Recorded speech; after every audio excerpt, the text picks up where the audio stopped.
नमस्कार। मैं Robert Kiyosaki की प्रसिद्ध पुस्तक रिच डैड पुअर डैड की ऑडियो बुक में आपका स्वागत करता हूं। यह किताब सिर्फ इनकम जनरेट के तरीकों के बारे में नहीं है, बल्कि यह सोचने के दृष्टिकोण और फाइनेंशियल फ्रीडम की ओर आपका मार्गदर्शन करती है। इसमें दो पिता की सोच, एक रिच डैड अमीर पिताजी और दूसरा पुअर डैड गरीब पिताजी, के माध्यम से फाइनेंशियल एजुकेशन की असली अहमियत समझाई गई है। इस ऑडियो बुक के माध्यम से आप जानेंगे वेल्थ को समझने की नई सोच, फाइनेंशियल फ्रीडम हासिल करने के सिद्धांत, difference between assets and liabilities, how to make money work for you. अगर आप पर्सनल फाइनेंस और वेल्थ बिल्डिंग में रुचि रखते हैं और अपनी सोच में बदलाव लाकर जीवन में आगे बढ़ना चाहते हैं, तो यह यात्रा आपके लिए बहुत फायदेमंद रहेगी। आइए आगे बढ़ें और रिच डैड पुअर डैड की इस प्रेरणादायक कहानी से सीखें, जिससे लाखों लोगों ने अपनी फाइनेंशियल थॉट को बदला है। मेरे दो पिता थे, एक रिच और एक पुअर। एक हाईली एजुकेटेड और बुद्धिमान थे। उन्होंने पीएचडी की थी और 2 साल से भी कम समय में 4 साल का स्नातक अध्ययन पूरा किया। फिर वे अपनी उन्नत पढ़ाई के लिए स्टैनफोर्ड विश्वविद्यालय, शिकागो विश्वविद्यालय और नॉर्थ वेस्टर्न विश्वविद्यालय गए, और ये सभी फुल फाइनेंशियल स्कॉलरशिप पर। दूसरे पिता ने 8वीं कक्षा पूरी नहीं की। दोनों अपने करियर में सफल रहे और जीवन भर कड़ी मेहनत की। दोनों ने अच्छी खासी कमाई की, फिर भी एक को हमेशा फाइनेंशियली संघर्ष करना पड़ा। दूसरा हवाई के सबसे रिच व्यक्तियों में से एक बन गया। एक की मृत्यु अपने परिवार, धर्मार्थ संस्थाओं और चर्च के लिए करोड़ों डॉलर छोड़कर हुई। दूसरे ने भुगतान के लिए बिल छोड़े। दोनों ही मजबूत, करिश्माई और प्रभावशाली थे। दोनों ने मुझे सलाह दी, लेकिन उन्होंने एक जैसी बातें नहीं बताईं। दोनों शिक्षा में दृढ़ विश्वास रखते थे, लेकिन एक ही पाठ्यक्रम की सिफारिश नहीं करते थे। अगर मेरे सिर्फ एक पिता होते तो मुझे उनकी सलाह माननी या ठुकरानी पड़ती। दो पिता होने से मुझे अलग अलग नजरिए चुनने का मौका मिला, एक अमीर आदमी का और दूसरा गरीब आदमी का। किसी एक को स्वीकार या अस्वीकार करने के बजाय मैंने पाया कि मैं ज्यादा सोचता हूँ, तुलना करता हूँ और फिर अपने लिए चुनाव करता हूँ। समस्या यह थी कि अमीर आदमी अभी अमीर नहीं था और गरीब आदमी मैं अभी गरीब नहीं था।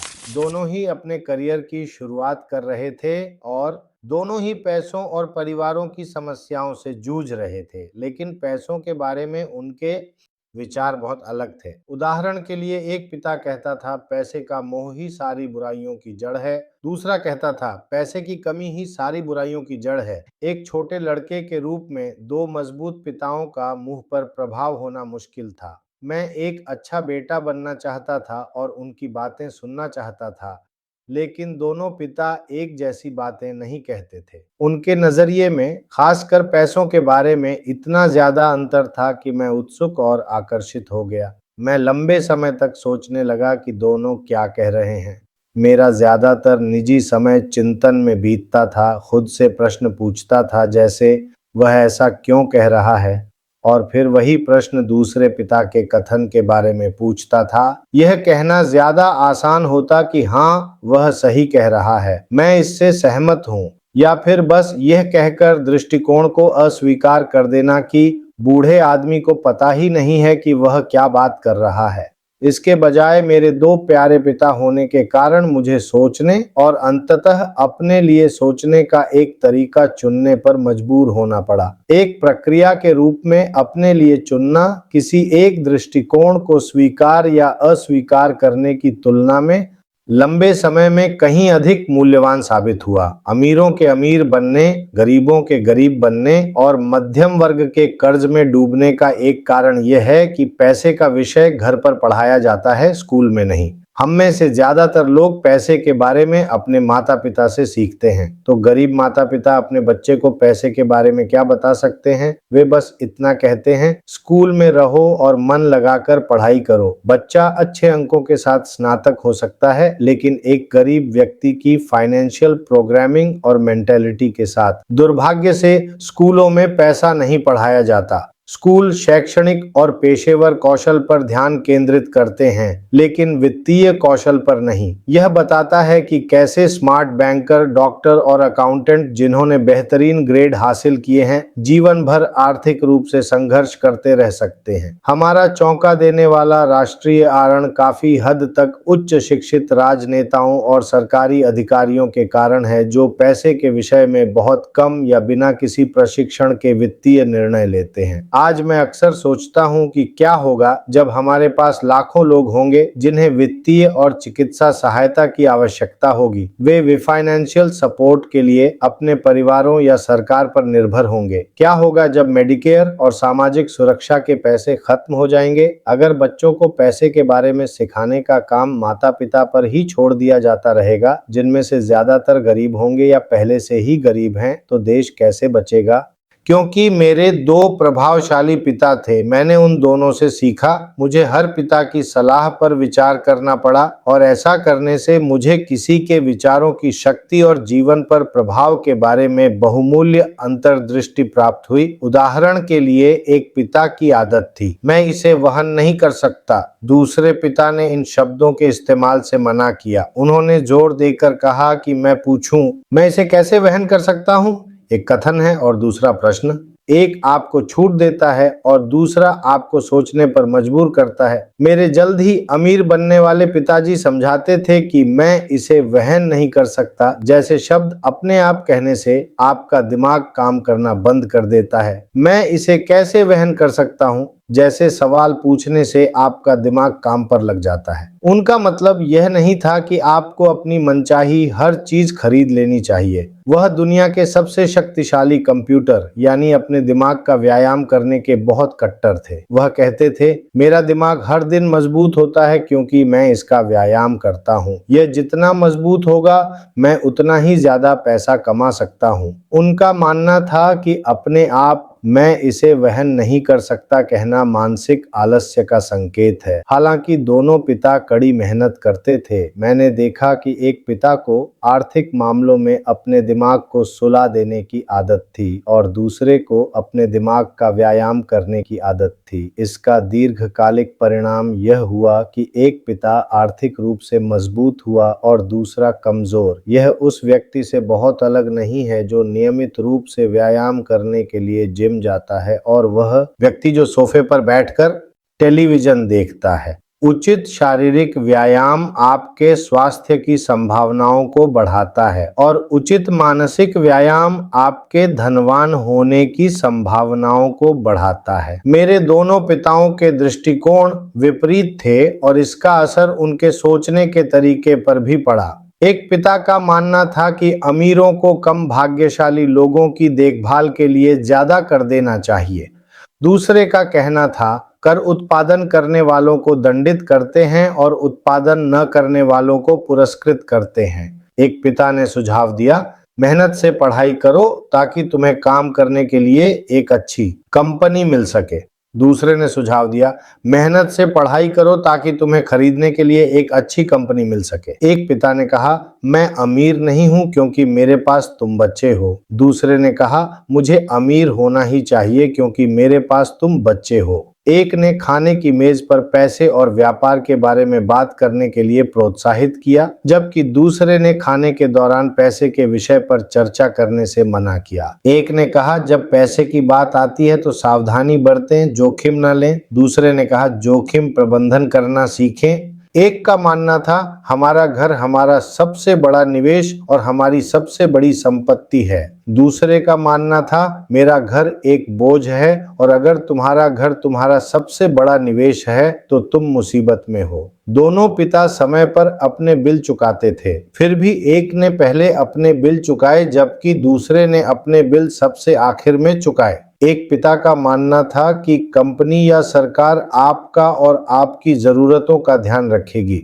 वह हमेशा वेतन वृद्धि, सेवानिवृत्ति योजनाओं, चिकित्सा लाभों, बीमारी की छुट्टी, छुट्टियों के दिनों और अन्य सुविधाओं के बारे में चिंतित रहते थे। वह अपने दो चाचाओं से प्रभावित थे जो सेना में भर्ती हुए और 20 साल की सक्रिय सेवा के बाद आजीवन सेवानिवृत्ति और पात्रता पैकेज प्राप्त किया। उन्हें सेना द्वारा अपने सेवानिवृत्त लोगों को दिए जाने वाले चिकित्सा लाभों और पीएक्स विशेषाधिकारों का विचार बहुत पसंद था। उन्हें विश्वविद्यालय द्वारा उपलब्ध कार्यकाल प्रणाली भी बहुत पसंद थी। जीवन भर नौकरी की सुरक्षा और नौकरी के लाभों का विचार कई बार नौकरी से ज्यादा महत्वपूर्ण लगता था। वह अक्सर कहते थे, मैंने सरकार के लिए कड़ी मेहनत की है और मैं इन लाभों का हकदार हूँ।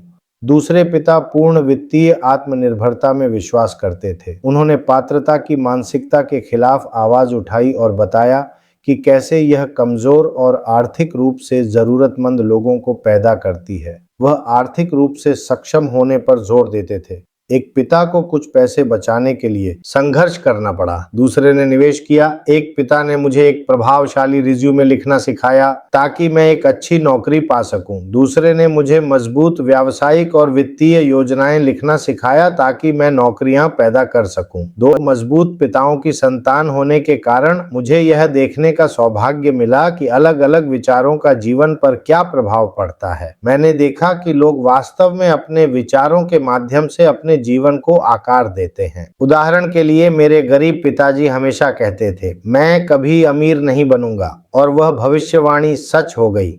दूसरी ओर मेरे अमीर पिताजी हमेशा खुद को अमीर कहते थे। वह ऐसी बातें कहते थे, मैं एक अमीर आदमी हूं और अमीर लोग ऐसा नहीं करते। यहाँ तक कि जब वह एक बड़ी आर्थिक तंगी के बाद पूरी तरह से कंगाल हो गए, तब भी वह खुद को अमीर आदमी ही कहते रहे। वह खुद को यह कहकर छिपाते थे, गरीब होने और कंगाल होने में एक अंतर है। कंगाल होना अस्थायी है, कंगाली हमेशा के लिए है। मेरे गरीब पिताजी कहते थे, मुझे पैसों में कोई दिलचस्पी नहीं है या पैसा मायने नहीं रखता। मेरे अमीर पिताजी हमेशा कहते थे, पैसा ही ताकत है। हमारे विचारों की शक्ति को कभी मापा या सराहा नहीं जा सकता, लेकिन एक युवा लड़के के रूप में मेरे लिए यह स्पष्ट हो गया था कि अपने विचारों और खुद को व्यक्त करने के तरीके के प्रति जागरूक होना जरूरी है। मैंने देखा कि मेरे गरीब पिता गरीब थे, इसलिए नहीं कि उन्होंने कितना पैसा कमाया, जो कि महत्वपूर्ण था, बल्कि उनके विचारों और कार्यों के कारण।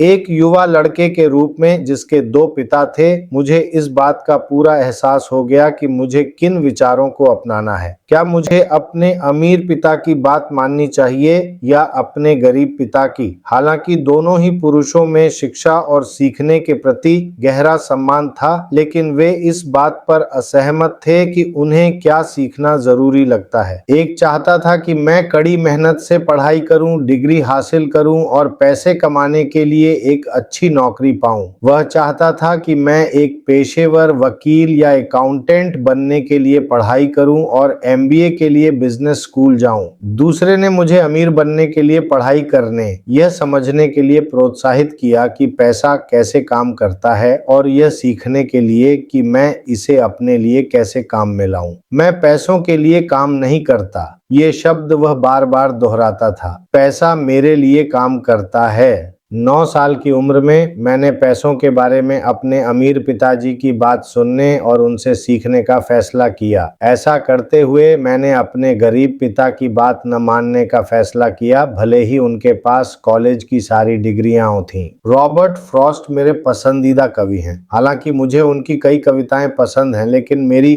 पसंदीदा द रोड नॉट टेकन है। मैं लगभग रोज ही इसका पाठ पढ़ता हूँ। The road not taken. पीले जंगल में दो रास्ते अलग हो गए और अफसोस है कि मैं दोनों पर यात्रा नहीं कर सका। और एक यात्री बनकर मैं बहुत देर तक खड़ा रहा और एक को जहां तक हो सका देखा, जहां वह झाड़ियों में मुड़ी हुई थी। फिर दूसरी को भी उतना ही सुंदर माना और शायद बेहतर दावा रखते हुए, क्योंकि वह घास से ढकी थी और घिसावट की जरूरत थी। हालांकि वहां से गुजरने वालों ने उन्हें लगभग एक जैसा ही घिसा था और उस सुबह दोनों एक जैसे पड़े थे। पत्तियों में किसी ने भी काले कदम नहीं रखे थे। ओह, मैंने पहली को किसी और दिन के लिए रख लिया। फिर भी यह जानते हुए कि रास्ता एक रास्ते से दूसरे रास्ते पर कैसे जाता है, मुझे शक था कि मैं कभी वापस आ पाऊंगा या नहीं। मैं ये बात एक आह भरते हुए कहूंगा, कहीं युगों युगों बाद। जंगल में दो रास्ते अलग हो गए और मैंने वह रास्ता चुना जिस पर कम लोग जाते थे, और इसी से सारा फर्क पड़ा और इसी ने बहुत बड़ा बदलाव किया है। वर्षों से मैं अक्सर रॉबर्ट फ्रॉस्ट की कविता पर विचार करता रहा हूँ। अपने उच्च शिक्षित पिता की सलाह और पैसों के बारे में उनके दृष्टिकोण को न सुनना एक कष्टदायक निर्णय था, लेकिन इसी निर्णय ने मेरे शेष जीवन को आकार दिया। एक बार जब मैंने तय कर लिया कि किसकी बात सुननी है, तो पैसों के बारे में मेरी शिक्षा शुरू हुई। मेरे अमीर पिता ने मुझे 30 साल की अवधि में 39 साल की उम्र तक पढ़ाया। जब उन्हें एहसास हुआ कि मैं जानता हूं और पूरी तरह से समझता हूं कि वे मेरे अक्सर मोटे दिमाग में क्या डालने की कोशिश कर रहे थे, तो उन्होंने पढ़ना बंद कर दिया। मनी शक्ति का एक रूप है, लेकिन उससे भी ज्यादा शक्तिशाली है फाइनेंशियल एजुकेशन। पैसा आता है और जाता है, लेकिन अगर आपको यह शिक्षा है कि मनी कैसे काम करता है, तो आप उस पर नियंत्रण पा लेते हैं और वेल्थ का निर्माण शुरू कर सकते हैं। केवल सकारात्मक सोच काम नहीं करती, क्योंकि ज्यादातर लोग स्कूल गए और उन्होंने कभी नहीं सीखा कि पैसा कैसे काम करता है, इसलिए वे अपना जीवन पैसे के लिए काम करते हुए बिता देते हैं। चूंकि जब मैंने शुरुआत की थी तब मैं सिर्फ 9 साल का था, इसलिए मेरे अमीर पिताजी ने मुझे जो सबक सिखाए थे वे बहुत आसान थे, और जब सब कुछ कहा और किया गया तो सिर्फ 6 मुख्य सबक थे जो 30 सालों में दोहराए गए। यह किताब उन 6 सबकों के बारे में है जिन्हें यथासंभव सरल तरीके से प्रस्तुत किया गया है, ठीक वैसे ही जैसे मेरे अमीर पिता ने मुझे ये सबक बताए थे।